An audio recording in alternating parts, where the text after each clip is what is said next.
Bom dia, pessoal. Eu peço desculpa de não poder gravar logo assim em sequência as primeiras e segundas partes das aulas, videoaulas, porque a memória do celular enche, eu preciso esvaziar, mas antes de esvaziar eu preciso fazer subir, né? Mandar para o YouTube os vídeos, e também é um processo lento por causa da lentidão da internet. Ontem e anteontem falhou muito, parece que teve uma torre que caiu, alguma coisa assim. Eu mandei, né, o link da primeira aula para vocês seguirem as outras pela própria playlist. Acho que fica mais fácil assim, em vez de encher o WhatsApp de links, né, e começar a ficar confuso. E mandei aquele texto que, lembro, não é um texto teórico, né? É um texto, vamos dizer, de aula, um texto ilustração de aula, né? Para a gente abrir, assim, algumas caixinhas dentro da cabeça em relação às complexidades específicas da cultura oral, né? Da oralidade, né? De fato aquilo ali é extraordinário, você pensar que só povos orais têm, por exemplo, memória o bastante ativa, né? Uma espécie de memória RAM propriamente dita, né?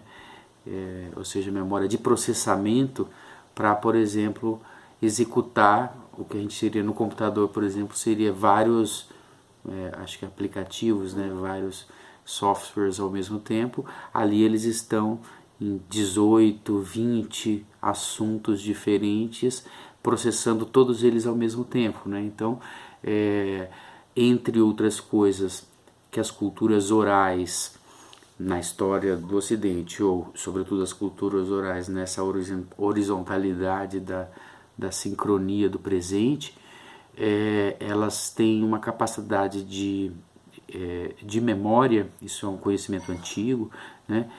Uma capacidade de registro de memória que a escrita quase que imediatamente faz perder, né?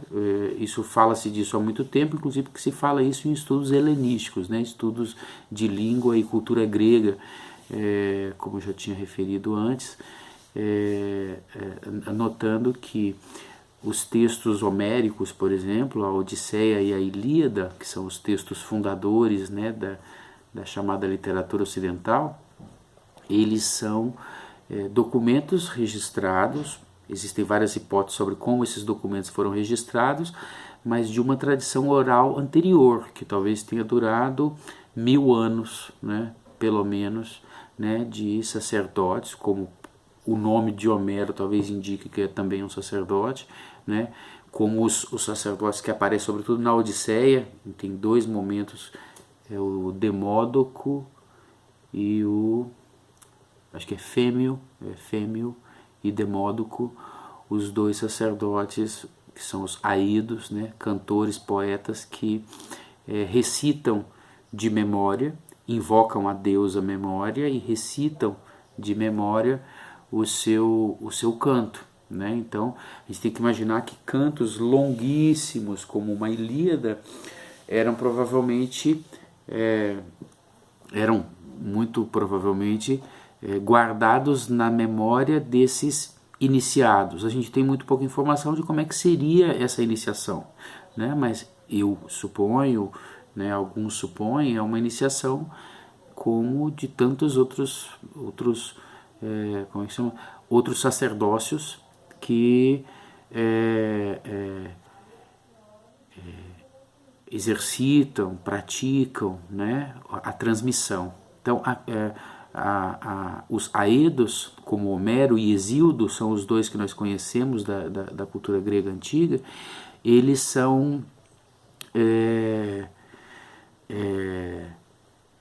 como que o que a gente poderia dizer, mal comparando, a biblioteca daquela literatura grega, desculpem, como a biblioteca daquela cultura grega no tempo da sua oralidade.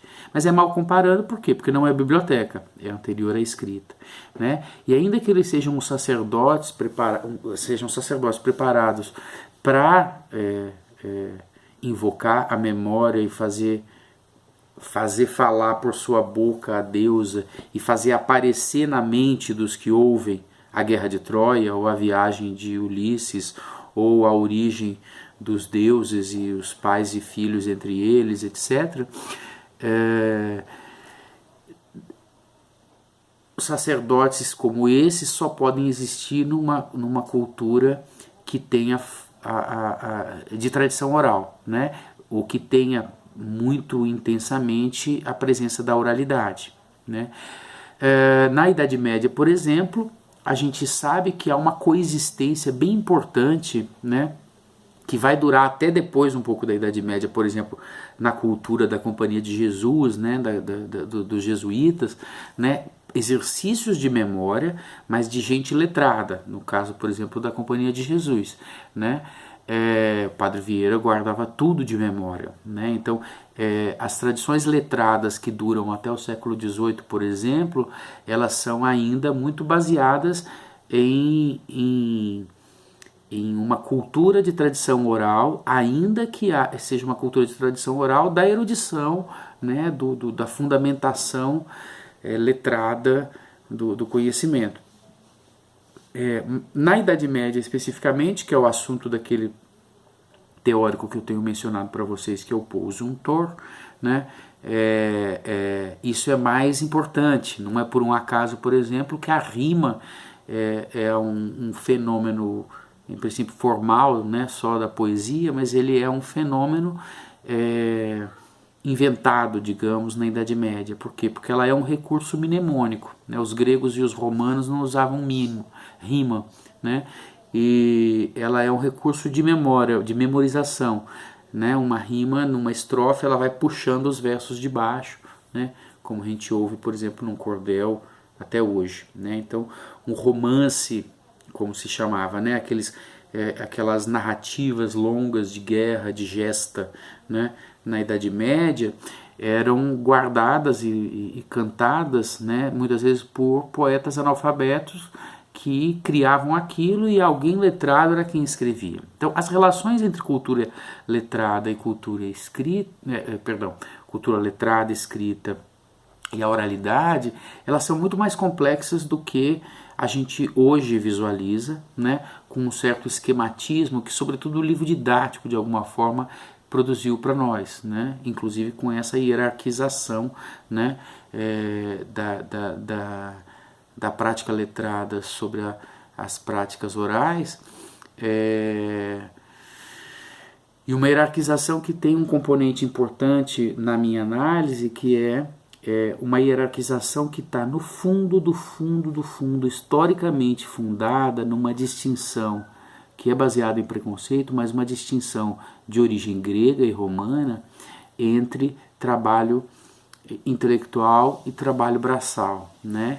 Então, a civilização ocidental ela é devedora dessa desigualdade de ofícios, né, que talvez seja a origem de muitas das tragédias que nós, como professores, né, e como então agentes da prática escolar, nem sempre temos crítica o bastante para saber que nós estamos perpetuando, por exemplo, noções dessa natureza.